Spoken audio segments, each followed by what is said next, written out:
gente vai começar a falar um pouco disso, né? Quer dizer, do estado do bem-estar social, né? Que os principais interessados são os trabalhadores. Esse estado de bem-estar social foi construído para prover proteção social a essas pessoas, né?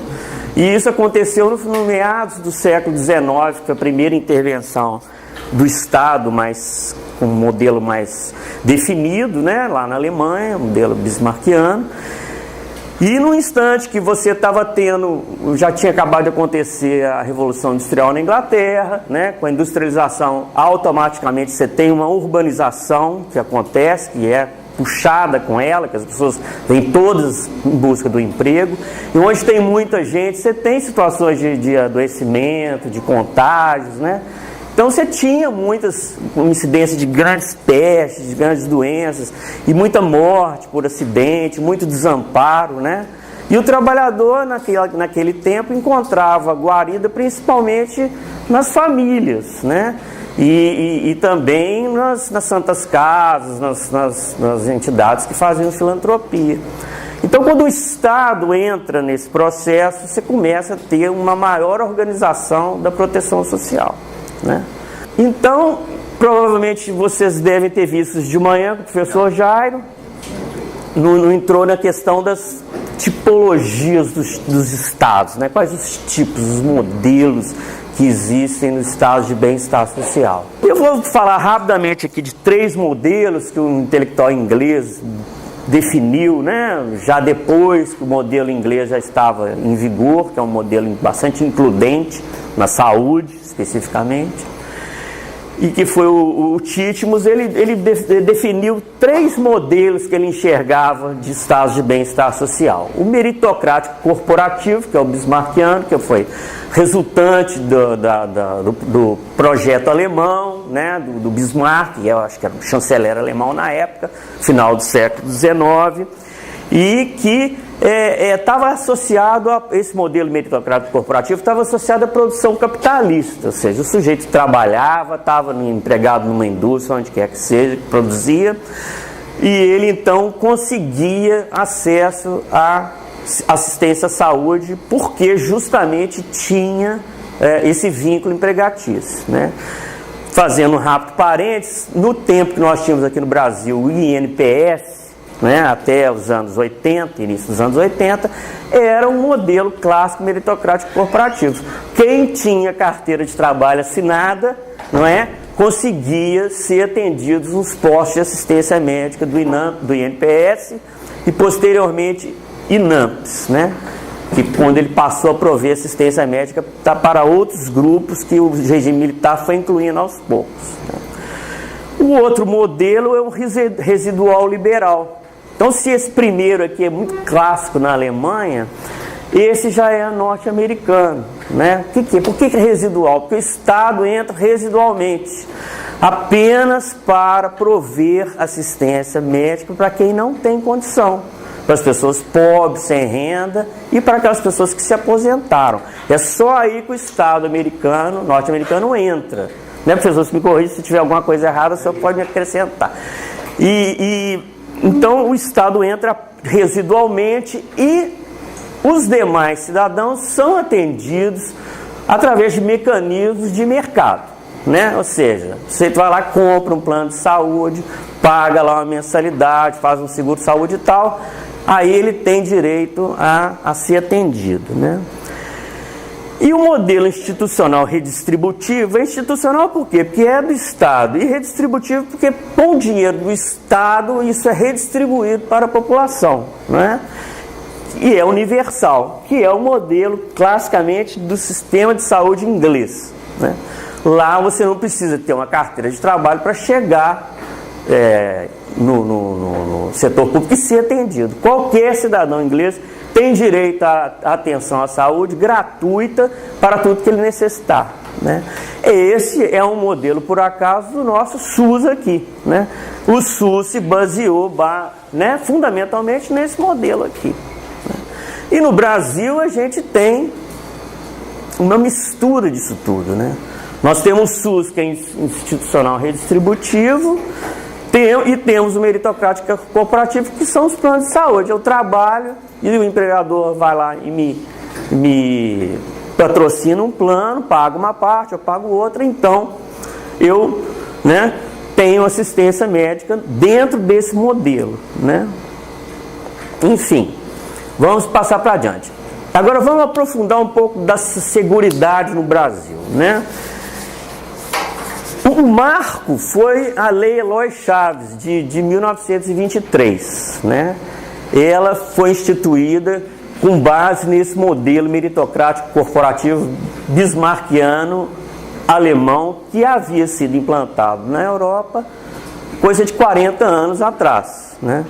Então esse Eloy Chaves, ele era um grande empresário brasileiro, era banqueiro, era cafeicultor, tinha indústria, enfim, era um sujeito bastante empreendedor e via com certeza ali duas coisas: um desamparo dos trabalhadores e ao mesmo tempo um risco, né, de deturpação da ordem social, né? Se você não tivesse ali uma assistência à saúde para as pessoas, como que elas iam fazer? Todas morando na cidade, etc. tal, né? Então era também um medo de que pudesse haver uma desordem e então esse projeto foi aprovado, né? E naquele tempo o Brasil já não tinha greves, mas tinha reuniões de trabalhadores. Os sindicatos ainda não estavam constituídos nos anos 20, né? Haviam as ligas operárias, que eram mais ou menos os protótipos dos sindicatos brasileiros, e você também tinha o movimento anarquista nos anos, né, na primeira década do século XX, que também estimulava, né, movimentos de reivindicação, e isso gerava muita instabilidade no meio político, né, muito medo das elites, né. E aí esse sistema de seguro social brasileiro, ele se inspirava, como nós já falamos, no modelo bismarckiano alemão, ao adotar como fonte de financiamento a contribuição tripartite, em partes iguais. O que é essa contribuição tripartite? O trabalhador contribui um pouco, um percentual de sua renda, do seu salário, o empresário idem e o governo também, né? E essa era a forma como foi implantado no Brasil. E a Lei Eloy Chaves, ela lançou a Caixa de Aposentadorias e Pensões, que foi o primeiro momento que o Estado estava tentando organizar a Seguridade no Brasil, né? E nasceu na classe dos ferroviários, que eram bastante importantes na ocasião, né? A classe mais influente de trabalhadores. E de onde vinham os fundos dessa CAP dos ferroviários? Vinha uma contribuição dos salários, os empregadores pagariam um percentual sobre a folha de salários anual e o governo entrava de uma forma indireta, porque foi estabelecido na Lei Eloy Chaves que a CAP dos ferroviários receberia receitas oriundas dos fretes ferroviários e também do ticket do passageiro, né? Naquela época você tinha trens de passageiro no Brasil, então se você viajava, uma parte daquele bilhete ia para a Seguridade, para a Caixa de Aposentadorias e Pensões dos ferroviários. Posteriormente, isso se expandiu para outras categorias e depois o Estado entrou de forma mais efetiva quando ele criou a figura do IAP, né, dos Institutos de Aposentadoria e Pensão, né, vocês devem ter ouvido falar um dia do IAPI, que é o Instituto dos Industriários, IAPSERV, dos Servidores, IAPTEC, né? Enfim, isso foi aos poucos se expandindo, né? De uma forma, enfim, quem tinha mais poder de organização conseguia implantar um IAP na sua categoria, né? E isso foi importante na transição da CAP para o IAP, porque aí o Estado entrou de fato na organização da Seguridade, mas também administrando e acompanhando, né? E, enfim, o conceito básico era que a Previdência não se estendia a amplas categorias sociais, era baseado numa noção abstrata de classe de cidadania e se dirigia a grupos que exerciam determinado trabalho. Então, se você não exercia certo trabalho, você precisaria continuar gozando de assistência ou dos seus familiares ou das santas casas. O papel dos sindicatos nesse processo foi grande, né? E uma pesquisa foi feita já nos anos 70, né? E esse modelo do Brasil, só fazendo um rápido parênteses, de CAPES e IAPs, ele perdurou no Brasil até 1966, 67, quando na ditadura os militares resolveram ajuntar todos os CAPES e IAPs no INPS. Foi uma boa medida, né? Que deu um ordenamento, né? Eles tinham problemas financeiros sérios, os CAPs financiavam investimentos inadequados, às vezes tinha muito desvio, os empresários não aplicavam, não pagavam o que eles deviam pagar.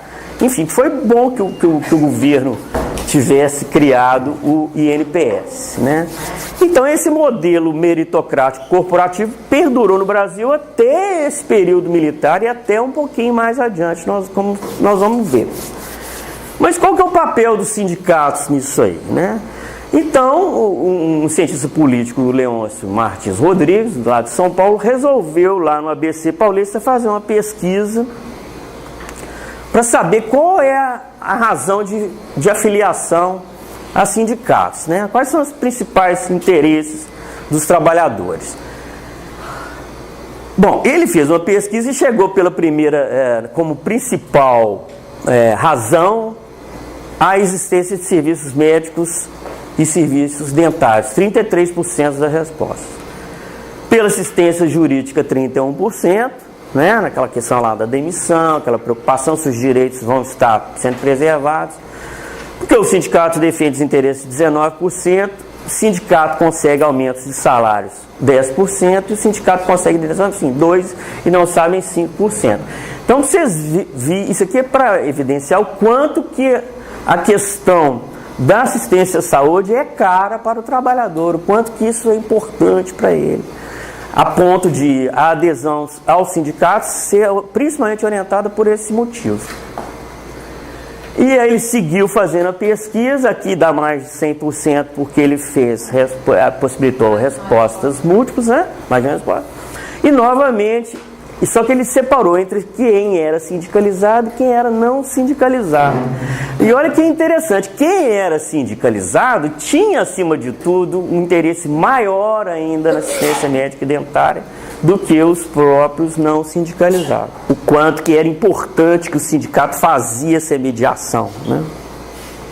Muitas vezes o próprio sindicato prestava assistência médica, como até hoje a gente vê aí, com ambulatórios e tal, né? Aí serviços jurídicos, salários, não oferece vantagem, né?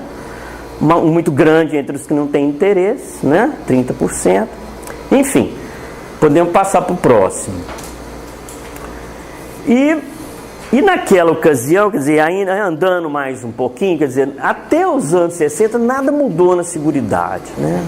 Tudo era aquela questão de CAPES e APs e depois INPS. E o INPS, para quem é mais antigo, pode lembrar que o atendimento era precário.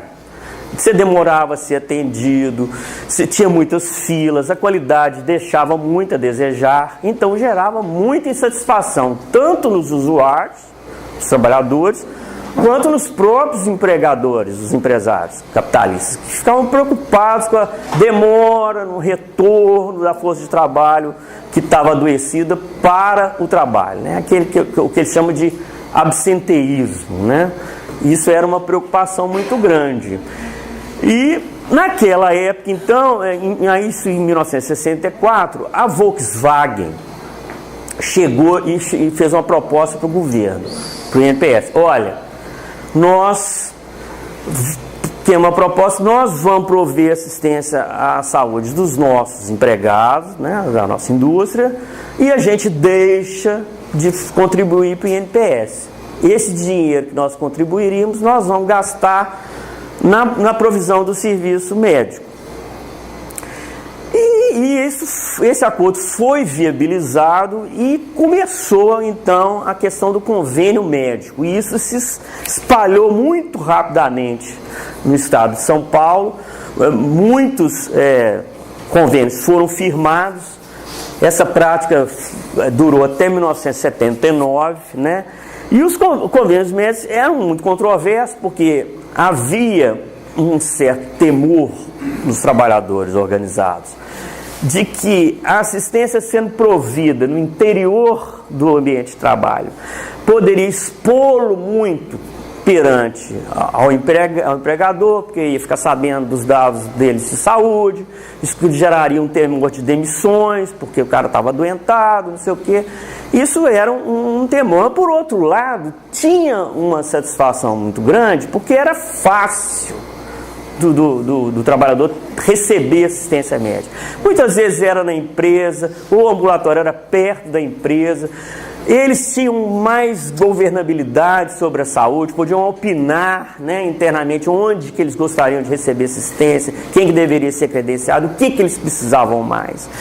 Então tinha muito interesse. Do ponto de vista político, né, em 1978 você teve um congresso de trabalhadores da indústria metalúrgica do ABC Paulista. Alguém que lembra? Não? Alguém participou? E aí, então, o que foi nesse congresso que foi realizado lá em Minas? O documento final defendeu justamente aquela coisa do temor, né? Que a Previdência deveria ter sua rede própria de hospitais, ambulatórios e laboratórios, não devendo manter convênios, ou seja, uma crítica àquele tipo de convênio, com entidades particulares que visassem lucros, né? No simpósio, pouco tempo depois, primeiro sobre Política Nacional de Saúde, que aconteceu na Câmara dos Deputados, os trabalhadores defenderam que somente o Estado estaria capacitado a desempenhar o papel de gestor do sistema de saúde, né?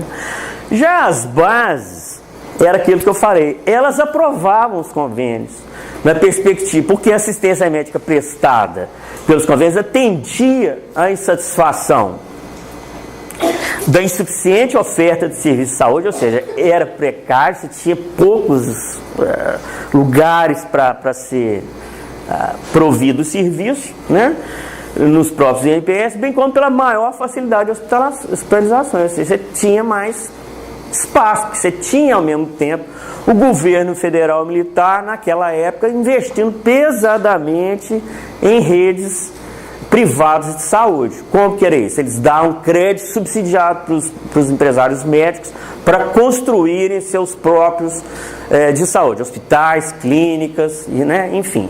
Isso o governo, a preços de hoje, teria colocado mais de 3 bilhões de reais nesse sistema de financiamento de construção de rede privada, né? E subsidiado, que, salvo engano, você não precisava pagar a correção monetária toda, você pagava um juro pequeno e tinha o grosso de correção monetária por causa daquela inflação, você pagava só uma parte da correção. Então era um crédito subsidiado para os capitalistas das áreas médicas construírem suas unidades próprias. Então esse é mais ou menos, assim, rapidamente, o sistema de seguridade brasileiro que vigeu até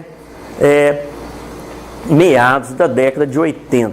Mas com os fins dos convênios médicos, você já tinha uma estrutura privada já construída, né, com base naquele programa que eu falei, que chamava FAS, né?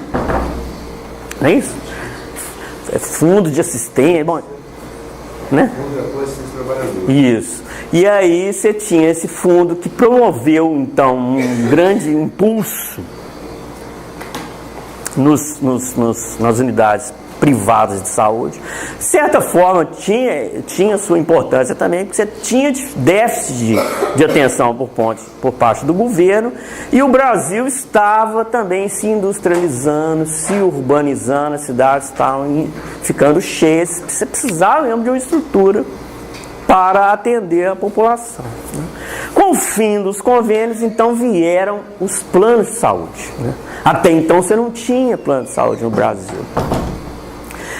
E logo, vejam que em 1981, 2 anos, os planos de saúde já tinham 11 milhões de pessoas vinculadas. 11 milhões de vínculos, né?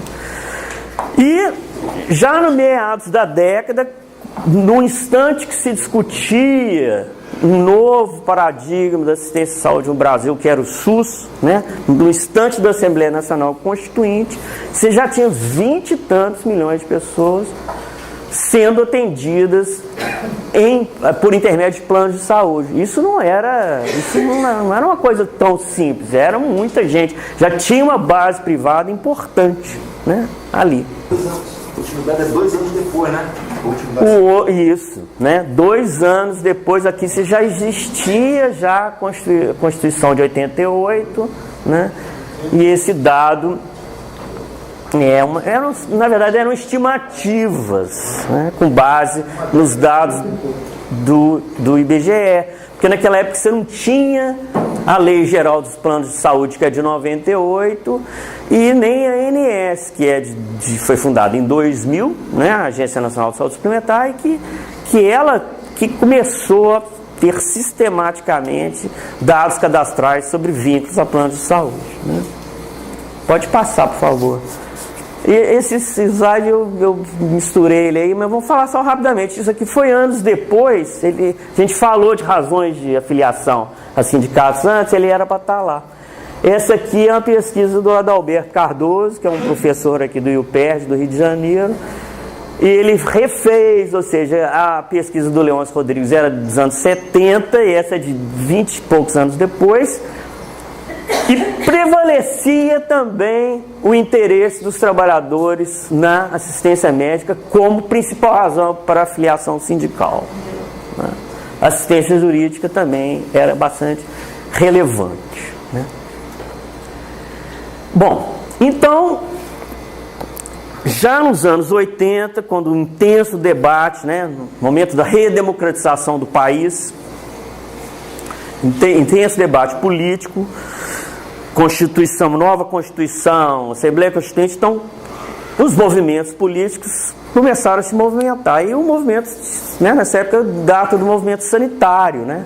Foram médicos, né, sanitaristas que cuidam da saúde pública, intelectuais, acadêmicos, que fizeram um movimento para mudar radicalmente o modelo de assistência à saúde brasileiro, né, e tentar aproximá-lo daquele modelo inglês, institucional, redistributivo que nós falamos, que acabou culminando no SUS, né? E as discussões, aqui a gente traz as discussões, a posição dos trabalhadores. Na 8ª Conferência Nacional de Saúde, ou seja, de tempos em tempos, o Conselho Nacional de Saúde, que funciona lá em Brasília, reúne os membros e promove uma conferência de saúde para ver como é que está o estado da arte, né? Se eu não estou enganado, nós já estamos na 15ª hoje. 15ª. Isso, né? No tempo da 8ª, que foi um marco muito importante, porque era fim do regime militar, momento de liberdade política, de discussão, de colocação de ideias, de reconstrução do Brasil, né? Então, né, o Fadel falou do DIESAT ali, o representante do DIESAT lá na Conferência Nacional de Saúde, isso está lá nos anais, foram publicados em 1987. Se eu não estou enganado, é a única Conferência Nacional de Saúde que tem um livro só com os anais, as outras não tem. O que enfatiza a importância da 8ª. Então, o Francisco Antônio Lacasse, que era o Lacasse, que era do DIESAT, manifestou-se lá na 8ª, dizendo, ó, a Previdência é um direito dos trabalhadores e uma conquista desses trabalhadores não pode ser utilizada pelo Estado como forma de financiamento de assistência à saúde a toda a população. Porque, como nós havíamos falado, o INPS, que é hoje o INSS, o INPS tinha assistência médica, né, para quem tinha carteira assinada. Posteriormente ele virou INAMPS, logo no início dos anos 80. E virou INAMPS incluindo grupos que não estavam na estrutura formal de trabalho. como os empregados domésticos, os rurais. E isso gerou um incômodo na classe trabalhadora organizada, que já tinha um serviço precário, já era demorado o atendimento, imagina com inclusão de novos beneficiários, né? Isso gerava um incômodo, havia a sensação de que esse dinheiro que era da Previdência, que era pago pelos trabalhadores ao governo para obter aposentadoria e assistência médica, estava sendo dividido com quem nunca tinha contribuído, que eram os rurais, os trabalhadores domésticos. E isso gerou insatisfação e medo. Ora, se estão usando o dinheiro da Previdência para pagar a saúde de quem nunca pagou, de quem nunca contribuiu, como é que ficará nossas aposentadorias no futuro? Um medo até legítimo, né? E depois o Luiz Roberto, da CONCLAT, também se manifestou no mesmo sentido.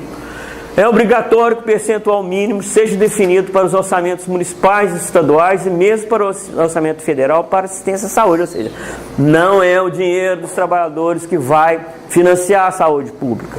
O governo tem que definir um percentual para isso.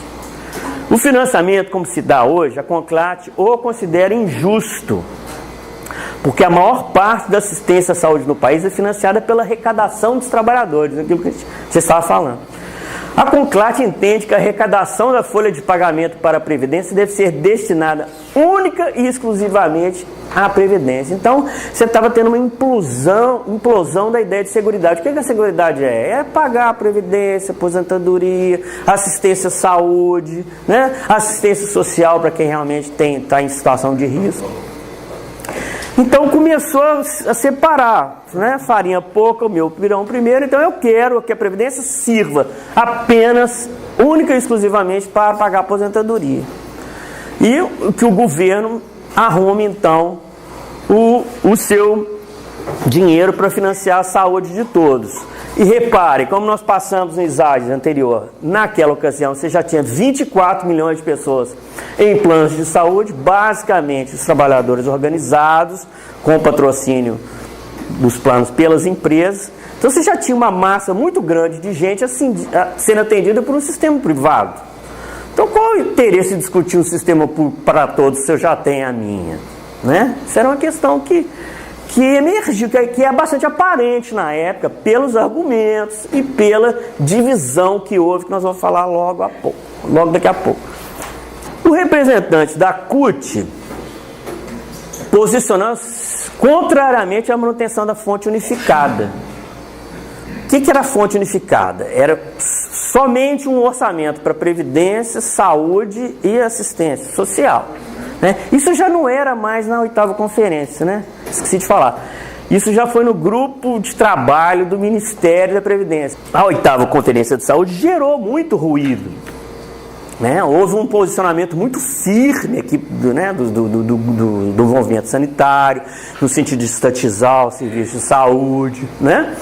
De que a saúde era um direito de todos e que, portanto, não tinha que ser prestada pela assistência privada, para não haver diferenças de atendimento, todo mundo tinha que ter o mesmo atendimento no público, pregavam a estatização da estrutura privada que já existia de assistência à saúde, né? Isso deve ter gerado muito desconforto entre os capitalistas, entre os empresários. E aí o Sarney, o que ele fez? Ele era o presidente da época.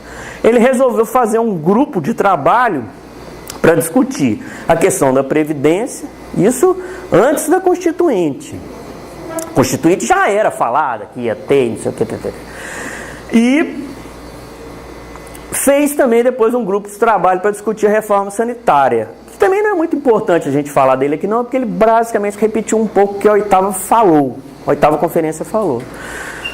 E esse grupo da Previdência, ele era dirigido pelo professor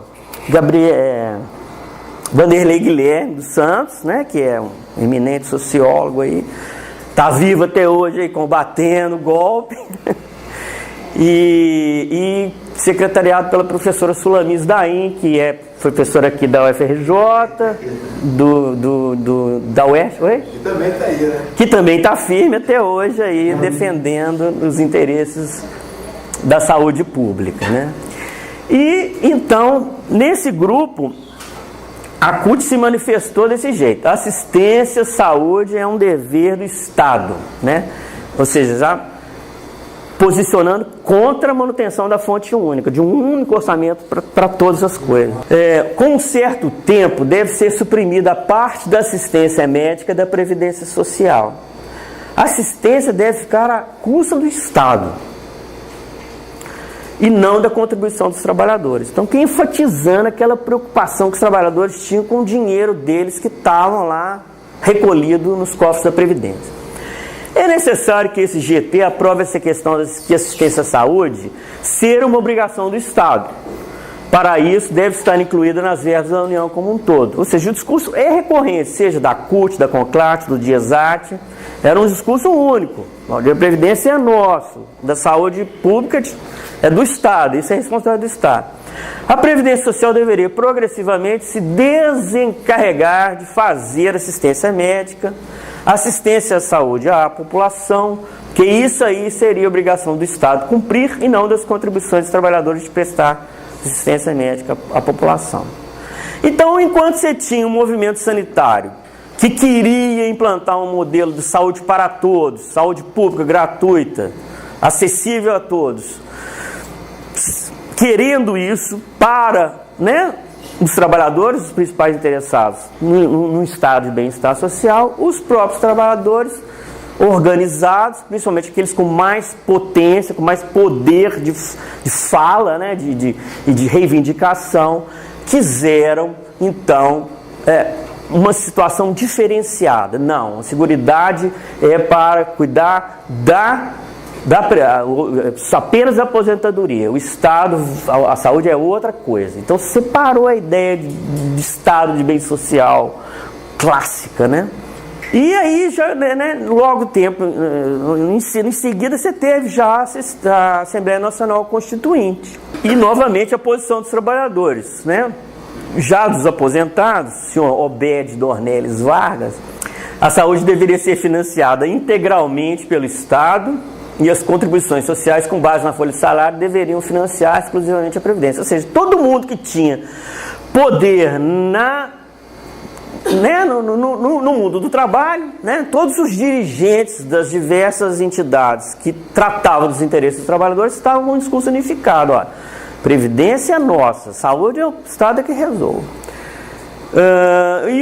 E o representante da CUT na subcomissão de saúde, Rodolfo Repulo Júnior, ele falou a mesma coisa do que ele estava falando na oitava, mas eles apresentaram dois documentos. Aqui é interessante para a gente mostrar a dicotomia, ou seja, a CUT quer ao mesmo tempo uma saúde para todos, mas quer plano de saúde. Ela quer que mantenha o dinheiro separado, E é fato que os trabalhadores da CUT, ou seja, quem está lá dentro da CUT operando a central, também tem plano de saúde, Pra vocês terem uma ideia.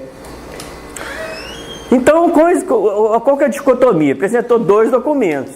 Um com propostas para a saúde, afinado com as deliberações da oitava conferência, que era saúde pública, o SUS, em torno de um sistema de saúde pública universal, e outro documento para a Previdência. No documento da CUT, a saúde seria um sistema à parte, não incluído na Seguridade Social. Assim, a Seguridade seria financiada com a contribuição do Estado, das empresas e dos trabalhadores, com base nas capacidades contributivas de cada um. Ou seja, era um desejo de manutenção do modelo do INPS, que é aquele meritocrático corporativo. E o mais interessante, para vocês verem a divisão cisânia que existia, que você tinha que os trabalhadores, eles se concentraram na subcomissão dos direitos dos trabalhadores e servidores públicos. E ao mesmo tempo você tinha uma outra subcomissão que tratava da saúde, do meio ambiente, que praticamente não tinha participação dos trabalhadores organizados. Os trabalhadores organizados estavam preocupados com o direito de greve, o seguro-desemprego, ou seja, os direitos clássicos, trabalhistas, e não entendendo que a saúde também era um direito do trabalhador. Por quê? A saúde já tinha plano de saúde, para que eu vou precisar? Então, voltando já ao Adalberto Cardoso de novo, ele diz que no primeiro anteprojeto da Subcomissão dos Direitos dos Trabalhadores, os trabalhadores queriam, obviamente, que os direitos fossem ampliados. O anteprojeto pressupunha um estado de bem-estar altamente desenvolvido e eficiente, como garantia assistência médica gratuita, ou seja, queria também que a assistência médica que era feita já com plano de saúde fosse de graça, fosse totalmente paga pelas empresas. O seguro-desemprego, aposentadoria para as donas de casa, ao tempo que isentava de impostos mais de 90% dos trabalhadores que ganhassem até 20 salários mínimos, pagamento em dobro de horas extras, maior remuneração do emprego noturno, turno de 6 horas, estabilidade no emprego e jornada. Então, os trabalhadores estavam esquecendo que a saúde pública, que a saúde era uma coisa importante para eles também, né? Não, nem tanto, porque estavam querendo que ela fosse gratuita, mas naquele molde que eles já conheciam, né? Que derivou dos convênios, que eram os planos de saúde. Aí o Albano Franco, que era um senador, se não me engano, por Sergipe, foi durante muitos anos presidente da Confederação Nacional da Indústria, né? Ele colocou uma emenda substitutiva suprimindo a maioria dos direitos que os trabalhadores tinham proposto na subcomissão do direito dos trabalhadores, né? E aí ele rechaçou a estabilidade do emprego, a jornada de 40 horas, as atribuições transferidas ao empregador, notadamente assistência médica, isso saiu, né? Considerada à época obrigação da Previdência Social. E aí, voltando à história do movimento sanitário, qual que era a participação do movimento sanitário na Assembleia Constituinte, né? Estava reunido na Subcomissão de Saúde e Meio Ambiente. O maior expoente era o Sérgio Aroca, que era professor aqui da escola. Só que há uma certa crítica que o movimento sanitário estava fazendo um movimento de cima para baixo, não estava dialogando de igual para igual com os trabalhadores, né? Tentando uma proposta que atendesse à classe trabalhadora, né? Ele estava querendo implantar a todo custo o modelo tal como ele existe hoje, do SUS, né? Um modelo baseado no sistema de saúde inglês, que era gratuito, que todo mundo podia ter acesso, independente se você está trabalhando ou não, né? Isso é uma crítica que era uma construção de reformas pelo alto, com pouca participação efetiva e mobilizadora das classes trabalhadoras. O movimento sanitário queria, porque queria, mas também não dialogava com o principal interessado. Então, cadê o apoio? Uma hora essa coisa não ia fechar. E foi cunhado, inclusive, esse termo, fantasma de classe ausente, que foi um termo cunhado pelo próprio Sérgio Aroca. Ele tinha consciência disso, que estava fazendo um movimento pelo alto, né? O fantasma da classe ausente seria uma representação do fato que o movimento sanitário sempre falou pelas demais classes, estava falando por eles, mas elas não estavam presentes. Tanto é que os trabalhadores sequer estão atuando na subcomissão de saúde da Constituinte, né? Segundo a Sara Escorel, que também é professora aqui da casa, ela dizia, explicando o que é esse termo de fantasma ausente, né, da classe ausente.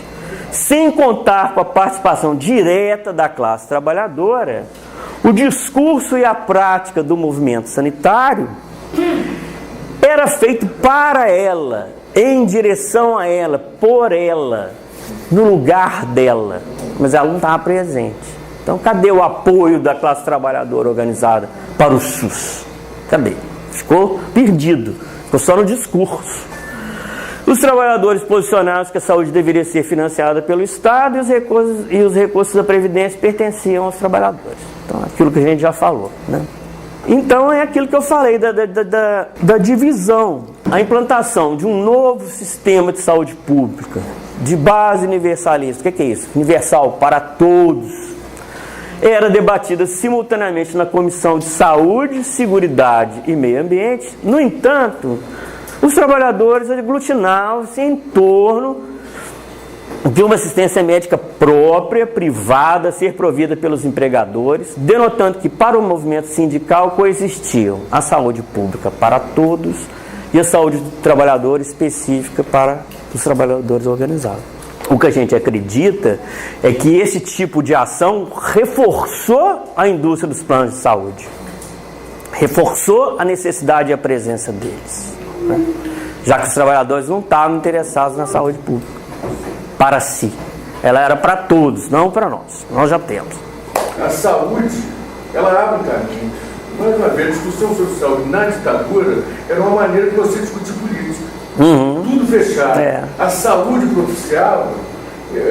Porque era muito politizada, né? Era um ambiente muito politizado. Né? Sim. O movimento sanitário, era um movimento político. O senador, como é uma pessoa que a gente deve todo respeito, de vez em quando ele saía escondido do Roberto Freire e daquilo que estava em volta para conversar com a gente.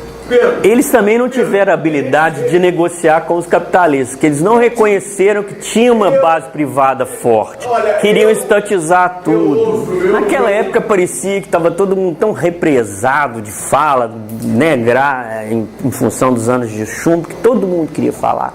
E todo mundo tinha razão, né? Nós estávamos querendo, mas todo mundo acha... Agora a questão é o seguinte, quando a gente traz isso aqui, só um minutinho, quando a gente traz essas questões aqui, nós não estamos dirigindo crítica a nenhum dos lados, né? Nem a posição dos trabalhadores que naquela ocasião, que eu julgo que pode ter sido um pouco egoística, porque não pensou no todo, e os próprios agentes do movimento sanitário que fizeram uma coisa de cima para baixo, sem negociar, sem mediar, né? E sem incluir quem realmente que era a força política, que era o povo dos trabalhadores organizados. Porque naquelas coisas assim, eu sei de tudo, eu vou resolver o modelo.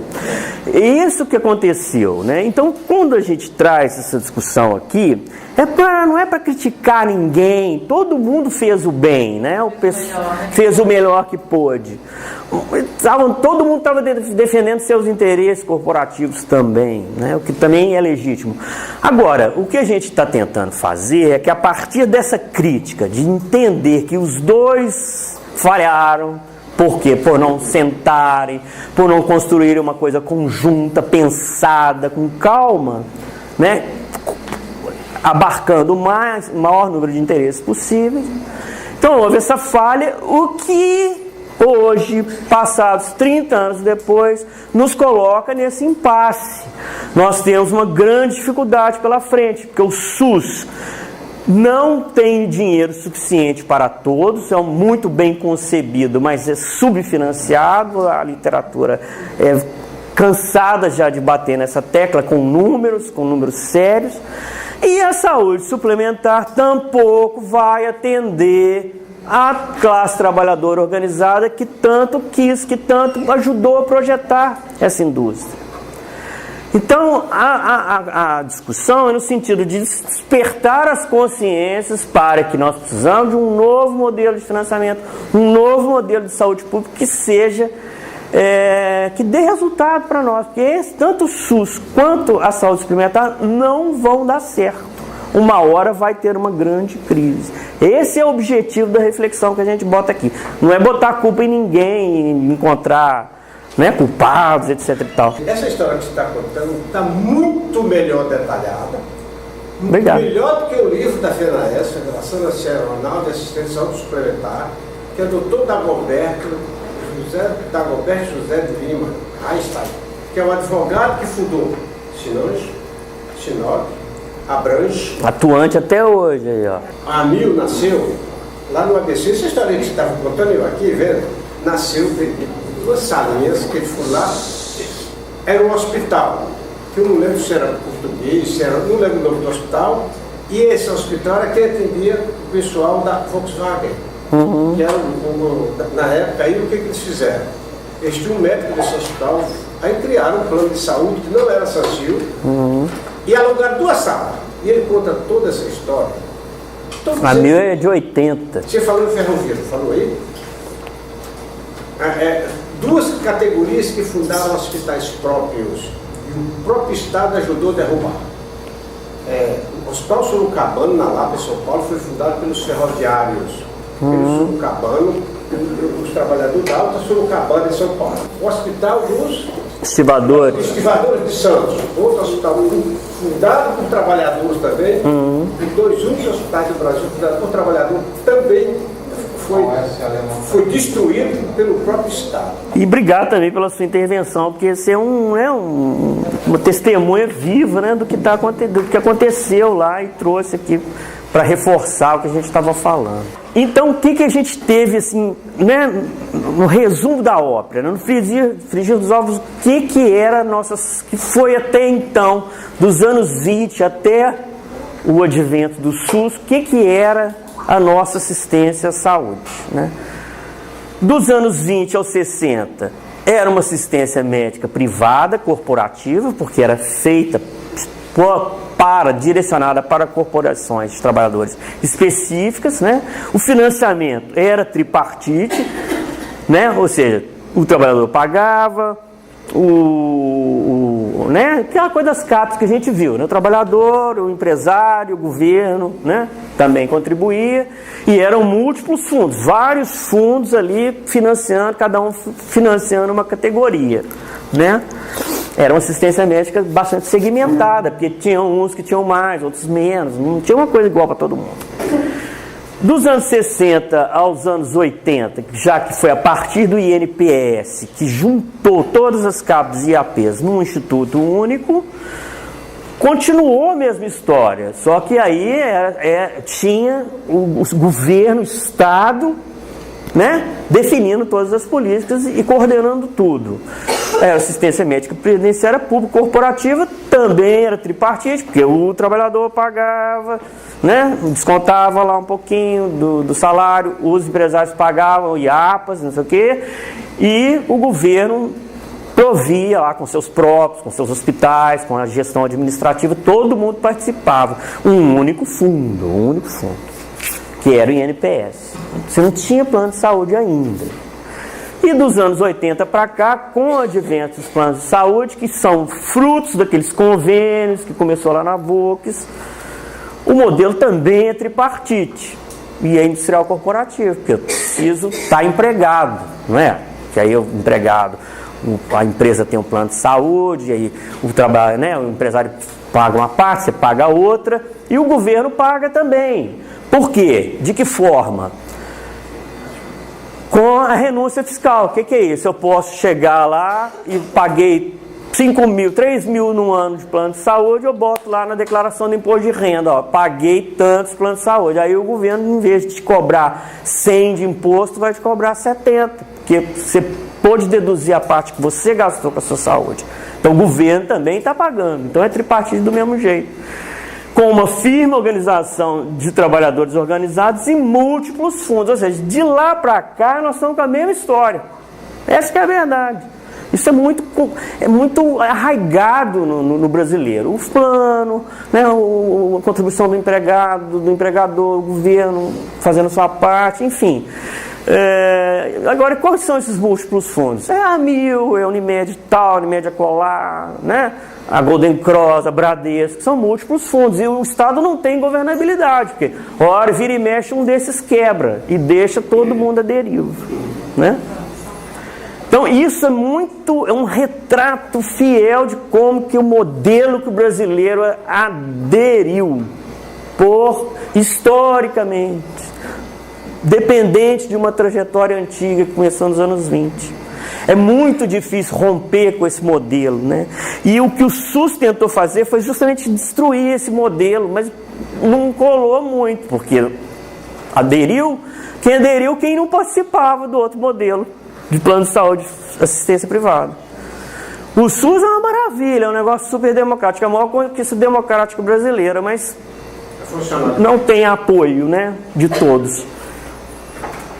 E aí o Fadel pediu para falar sobre neocorporativismo. Vamos falar rapidamente, porque o corporativismo era uma doutrina que o Getúlio Vargas importou da Itália, etc. e tal, né, de organizar o movimento, de evitar greves, de controlar os trabalhadores, né, e de coordenar o desenvolvimento da economia nacional junto com os capitalistas. Os trabalhadores ficavam alijados desse processo e isso foi aprofundado no regime militar. O neocorporativismo é também uma doutrina mais contemporânea que, a partir do fracasso do Estado, do alto endividamento dos anos 70, redução do crescimento econômico, inflação, dificuldades dos governos lidarem com as dificuldades administrativas das políticas públicas, trazem para a mesa de negociação os empresários e os capitalistas e os trabalhadores para ajudar um grande acordo, um grande pacto a tocar o Brasil, a economia nacional, né? Não o Brasil, assim, os governos, né? E no caso nosso, o neocorporativismo veio muito de mansinho aparecendo, né? Os intelectuais marxistas acham que o neocorporativismo é uma forma de tutelar, de engambelar os trabalhadores. Não é uma boa, porque no fundo eles vão perder, porque eles são o elo fraco da corrente. Tem essa crítica, né? E o que é o primeiro traço do neocorporativismo no Brasil? Foi o Medeiros, junto com o Magre, quando fundaram a força sindical, né? E que quiseram negociar, fazer pactos, reunir, né? Eles não queriam muito confronto, eles falavam na época. O trabalhador brasileiro precisa aprender com o europeu, nós estamos na época da negociação e não na época do confronto. Sindicalismo de resultados, né? Foi o primeiro sementinha do neocorporativismo no Brasil. E depois o Itamar Franco no governo dele, e engraçado que no Pacto Social proposto pelo Sarney em 1980 e poucos, 87, 88, não lembro direito, a CUT se recusou a participar. Participou só Medeiros, Magre, né? Não sei se Joquizão ainda era vivo, tinham outros atores também sindicalistas que participaram da tentativa de fazer um pacto social no Brasil, que fracassou. A CUT se negou a sentar lá. Ela ainda continuava com o sindicalismo de confrontação, né? E quando o Itamar Franco, então, tomou posse, após o impeachment do Collor, ele também propôs as câmaras setoriais da indústria automobilística. Isso era muito falado na imprensa na época, as discussões, de acordos entre capital trabalho, alianças, etc. e tal. E isso aí era um traço de que o neocorporativismo estava vigendo no Brasil. Por quê? Porque a CUT aderiu às câmaras setoriais da indústria automobilística. Então os intelectuais lá de São Paulo que estudam essa questão do neocorporativismo falavam que ali foi o primeiro dado claro do neocorporativismo. Então esse slide ajuda a explicar, porque ele é baseado lá no DIEESE, Sistema de Acompanhamento de Greves do DIEESE. Então você tinha a média anual de greves, né, após a redemocratização, né, segundo vários mandatos presidenciais aí até o Lula. No início das câmaras setoriais, você tinha lá um movimento de 1.100 greves por ano, em média, por cada período, por cada ano de mandato do presidente Sarney. Com o Collor isso explodiu, porque o Collor também promoveu muitas mudanças radicais no Brasil, fracassaram todas, gerou grande instabilidade, recessão, queda da economia, e as greves explodiram como uma forma de protestar. Já no Fernando Henrique Cardoso, com a CUT já participando das negociações, o nível médio de greves anuais por ano de mandato caiu, né, vigorosamente, e com o Lula mais ainda. Né? Com o Lula, você viu o Luiz Marinho, que era presidente do Sindicato Metalúrgico de São Paulo, virar presidente da CUT e depois virar ministro do Trabalho. Então, os trabalhadores estavam participando do governo, e isso é o que se chama de neocorporativismo. Só esse rápido parênteses. Não é o nosso objetivo discutir isso aqui com profundidade, então vamos para o próximo. Né? Vamos falar um pouco sobre esse novo sindicalismo, esse neocorporativismo e a saúde suplementar. o grande estímulo que foi dado ao governo Lula à adesão ao plano de saúde. E a partir de 2010, uma nova correlação de força amplia a capacidade do mercado de influenciar a regulação da Agência Nacional de Saúde Suplementar. Foi quando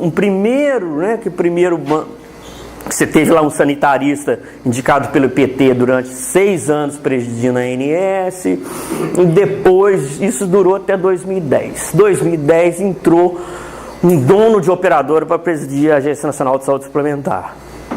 Isso aí já era mais ou menos o fim do neocorporativismo dentro da ANS, que a ANS tinha uma influência muito grande dos trabalhadores. Os trabalhadores organizados indicavam sempre um dos diretores da ANS. E depois você teve a edição da Resolução Normativa 279, que fez um ajuste brutal sobre os aposentados, que nós vamos falar aqui agora, que mira no que eu estou querendo dizer lá na frente, que plano de saúde não vai garantir assistência de ninguém.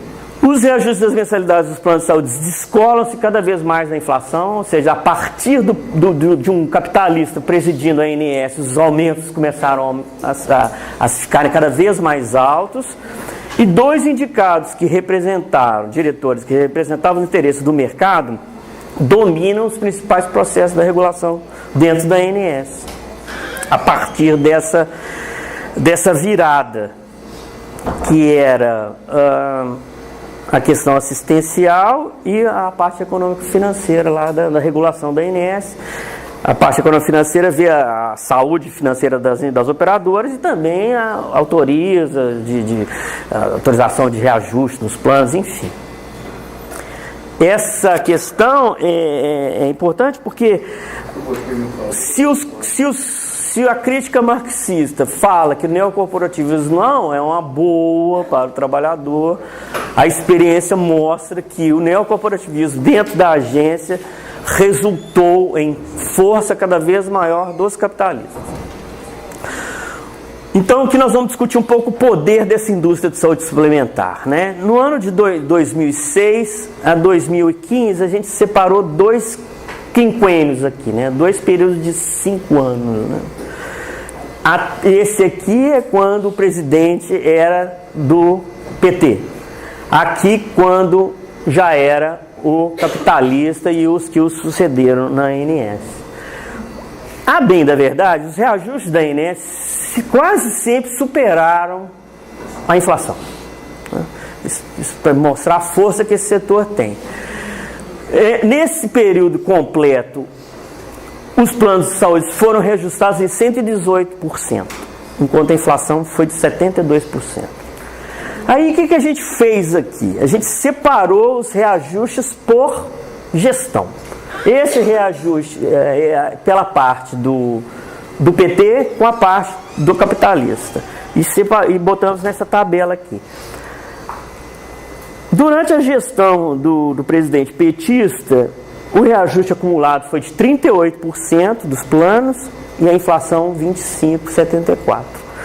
Durante a gestão capitalista na ANS, os reajustes saltaram para 57,8%, enquanto a inflação acumulada no período foi de 37%.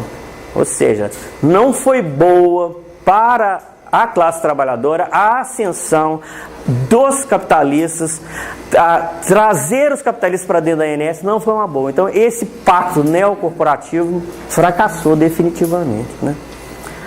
Pode passar. E aí agora a questão dos reajustes, a gente fez isso graficamente, ó. Né? A partir do capitalista aqui começa a abrir a boca do jacaré, ou seja, distanciamento entre o que é IPCA e o que é reajuste de mensalidade autorizado pela Agência Nacional de Saúde Suplementar. E aí esse ajuste que a gente queria destacar aqui sobre o trabalhador, mormente sobre o trabalhador aposentado, que é uma ação já do presidente capitalista da ANS. Isso aconteceu em 2011. A lei de 98 estabelecia, no artigo 31 dela, que ao aposentado, isso é muito importante, gente, se contribuísse para os produtos do plano de saúde, pelo prazo mínimo de 10 anos, é assegurado o direito de manutenção como beneficiário daquele plano nas mesmas condições de cobertura assistencial de que gozava quando da vigência do contrato de trabalho, desde que ele assumisse o pagamento integral da prestação, ou seja, ele parava de contar com o patrocínio do empregador do capitalista. Né? Então, isso foi definido lá em 1998. Aí o que a agência fez em 2011? Vamos passar para o próximo. A RN 279, na seção das opções do empregador, repara que lá na lei está dizendo que é direito do trabalhador aposentado, é um direito permanecer. A agência virou e falou, não, agora é uma opção do empregador, ou seja, a força do empregador aqui dentro desse processo. Das opções do empregador relacionadas à manutenção do ex-empregado demitido, ou exonerado sem justa causa, ou aposentado, enfim, todos aqueles que estão no artigo da lei lá. E já em seguida, no artigo 13 dessa resolução, que é infralegal, o que é infralegal? É inferior à lei, né? Ela não tem a força que tem a lei, né? Então o que ele pode fazer? Para a manutenção do ex-empregado, que lá na lei está dizendo que é um direito do ex-empregado continuar, aqui agora quem resolve se ele continua ou não, do jeito que ele fica é o empregador. Manter o ex-empregado no mesmo plano, ou contratar um plano privado de assistência à saúde exclusivo para esses aposentados ou os demitidos, de justa causa, blá blá blá. É basicamente aposentado, né, gente? O outro é residual, né? Uma coisa que sempre está acontecendo. Aposentado não, o negócio vai só aumentando, né? Podemos passar para o próximo? E no artigo dessa resolução está dizendo: a manutenção da condição de beneficiário em plano privado, exclusivo para os demitidos, aposentados, poderá ocorrer com condições de reajuste, preço, faixa etária diferenciadas daquelas verificadas no plano privado dos empregados ativos. Ou seja, a lei estava dizendo lá atrás, se quiser voltar um pouquinho, nas mesmas condições, é a opção do empregado continuar lá no plano dos ativos nas mesmas condições. E aí vem, pode voltar mais um pouquinho.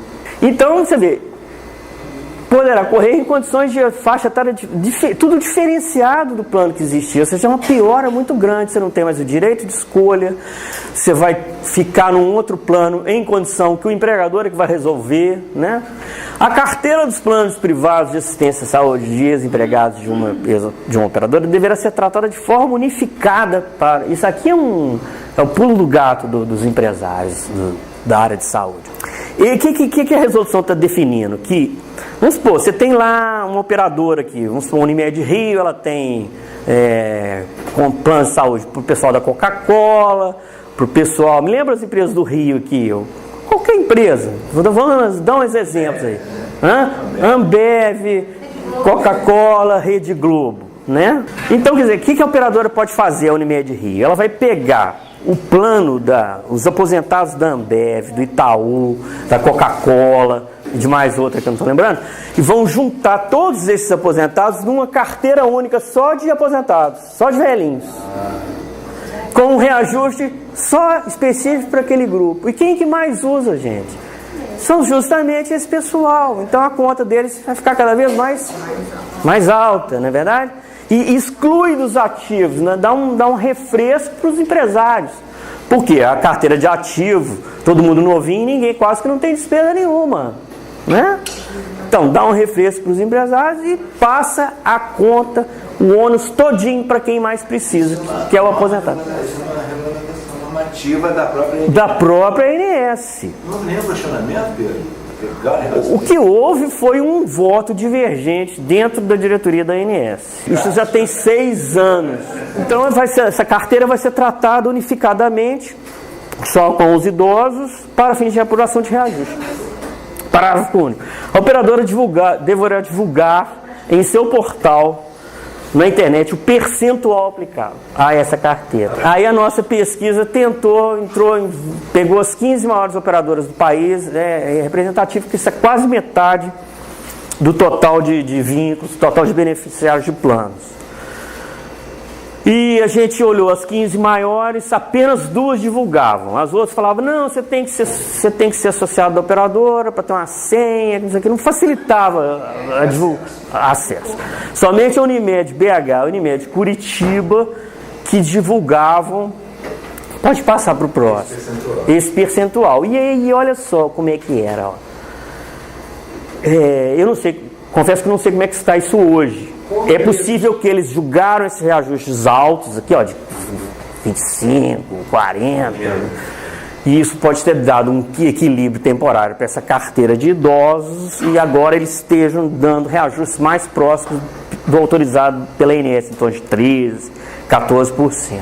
Praticamente todas as operadoras devem ter esses casos, né? Só que elas não publicam no site delas, só essas 2. Se é que ainda estão publicando. Tem até o link aqui, ó. Né?